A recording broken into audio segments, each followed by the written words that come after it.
Hello, welcome আর একটা এপিসোডে। তো আজকে আমাদের 30 ডেজ চ্যালেঞ্জের তৃতীয় দিন।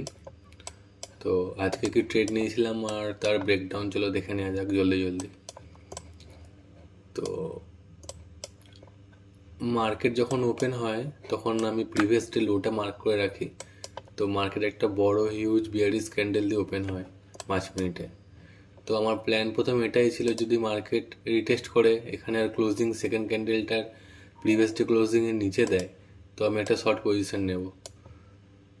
তো যখন দেখি সেকেন্ড ক্যান্ডেলটা ব্রেক আউট করার পরে, ফার্স্ট ক্যান্ডেলটা ব্রেক আউট করার পরে সেকেন্ড ক্যান্ডেলটা ব্রেক ইন করে যায় ভেতরে, আর এটা একটা সাপোর্ট এরিয়ার আশেপাশে থাকে, তো আমি প্ল্যানটা চেঞ্জ করি আর ভাবি হয়তো এখান থেকে মার্কেট একটা রিভার্স আসতে পারে।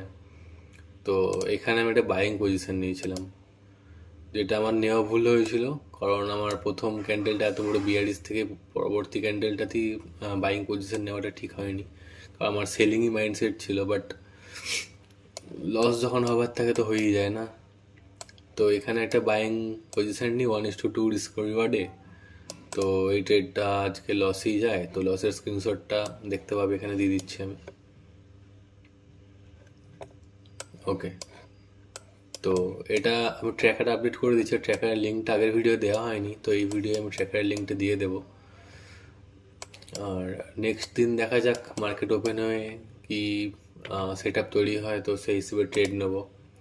30 ডেজ তো আমি ট্রেড নেবই, তো দেখা যাক ফলাফল কি দাঁড়ায়। আমি আগেও বলেছি যে আমি কোনো প্রো ট্রেডার নই, এটাও আমার ফার্স্ট টাইম যে 30 ডেজ একই সেট আপে ট্রেড করে প্রফিটেবল হওয়া যায় নাকি, আমিও দেখছি তোমাদের সাথে সাথে। তো যদি দেখো টোটাল লস হচ্ছে, তার মানে এই নয় যে টোটালটাই লস মেকিং হতে পারে, আমার সাইকোলজি ভুল বা স্ট্র্যাটেজি ভুল। বাট দেখা যাক, ততক্ষণ না করবো ততক্ষণ তো বোঝা যাবে না তখন ফলাফলটা কি আসে। তো নেক্সট ভিডিও দেখা হচ্ছে, দেখা যাক 4 নম্বর দিন কীরকম কাটে। ওকে, পিস আউট।